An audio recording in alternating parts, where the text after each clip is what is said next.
This deal shouldn't be done on the backs of the elderly and the disabled in this country. It is vitally important to protect Medicare. If the current trend continues, get this, employers will cover less than 10% of retirees' health care costs by the year 2031. The figure used to be as high as 50%. So when someone retires, it's not like the company's going to be there with health care coverage for you. It's going to be less than 10% by that year I just said. That's a big problem. That's why we got to protect it. Let's turn to Nick Hanauer, partner with the Second Avenue Partners and part of the group of the Patriotic Millionaires who went to Washington, D.C. yesterday to call for higher taxes on wealthy Americans. And Tara Dowdell is with us tonight, Democratic consultant. Great to have both of you with us. Nick, you first. Thank you for having me. What kind of an impact do you think you can have on lawmakers? I know you've got quite a group put together, wealthy Americans who have said, look at my finances, this is what we can do, this is what we've got to do. What kind of impact can you have? Well, I think it's important to make the argument to these lawmakers that not only are we willing to be taxed more, but more particularly that the prosperity of the country depends on us being taxed more. Look, this fiscal cliff issue and the campaign itself was an argument between two competing ideas about where prosperity and jobs come from. The Republican trickle-down idea that if you pour money into somebody like me, like an ingredient, jobs will pop out of us like donuts. Or the alternative, which is middle-out economics, the idea that in a capitalist economy, prosperity comes from investing in the middle class. And when the middle class thrives, so do business people like me. And, you know, that argument needs to be made. It's not just that we want to pay more taxes because we love the country. We actually have a huge stake in the middle class. And the better they do, the better we'll do. And that's why high tax rates for wealthy people are correlated, actually, with high rates of growth. Yeah. Tara, the politics of this. The president has on the table a proposal.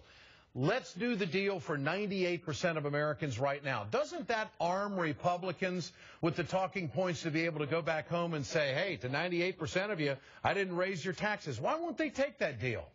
Well, the Republicans are being obstinate, as they've always been since this president took office. I mean, the bottom line here, though, Ed, is that the Democrats, we have all the cards to play. Right now, the Republicans don't have the cards to play. So the Democrats need to stand firm on this and not give in to any more obstructionism. And as I've always liked to say, we don't have a rich people aren't rich enough problem in this country. What we have is a working poor people who are no longer working problem, right, and a middle class is shrinking problem. And so Democrats need to continue to pound home the message, because that message and those policies that we propose are the policies that resonate. And I think what the president is doing is continuing to take that message public, and he needs to continue to do this and put pressure on the Republicans, because we have to be careful. They're saying they're going to work with the Democrats, but their track record, as we know, has not been a good one. Wasn't to Mitch McConnell today wasn't very encouraging. I mean, he's talking about entitlement cuts, or he's not going to serve up any revenue. Now, let's talk about the Bush tax cuts for a moment. For the wealthiest Americans,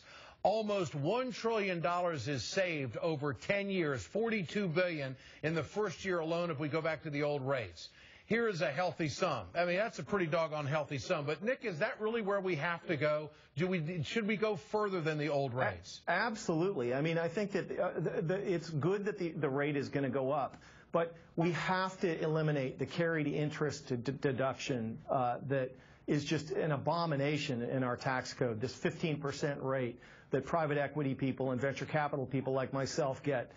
We have to let dividends go back up to the same rate that working people pay on taxes. So addressing unearned income is what you're talking about. Absolutely. The unearned income is a problem that is it's equally pernicious, unfair, and it robs the Treasury of really important funds.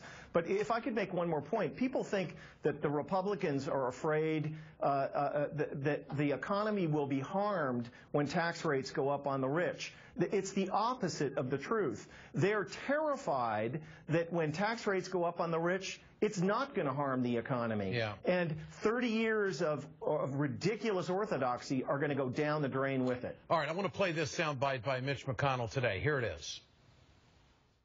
I can say on the part of my members that we fully understand that you can't save the country until you have entitlement programs that fit the demographics of the changing America in the coming years. We're prepared to put revenue on the table, provided we fix the real problem. So, Tara, Senator McConnell is angling for a fight amongst Democrats over entitlements. Is it going to work?